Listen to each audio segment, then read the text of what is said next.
Okay, so my name is Anand, and my title is Assistant Professor of Anthropology in the Department of Geography and Anthropology.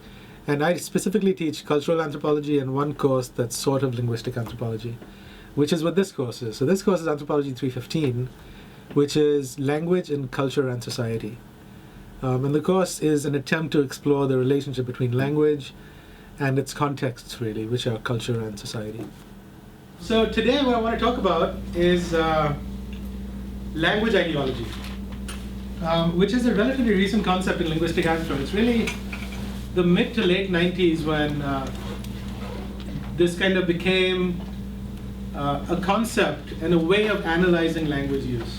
So language ideology is getting at how in different cultural contexts, so different cultures, different social groups, people have certain assumptions about how language works, or assumptions about what is the nature of language, what is the use of language, and this shapes how they use language. Basically, the fundamental assumptions we seem to hold about how language works, when it's appropriate, what it's supposed to accomplish, in what context certain kinds of language is useful, not useful, all that stuff, is language ideology. And most of the time, this is not stuff we're conscious about, right? But it structures our approach to how we do language, how we evaluate language, how we use language, and all that.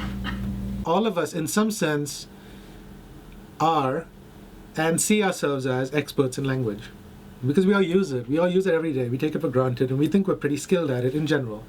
And we have to be because we make our lives using language all the time, right? I mean, it's just pervasive in our lives.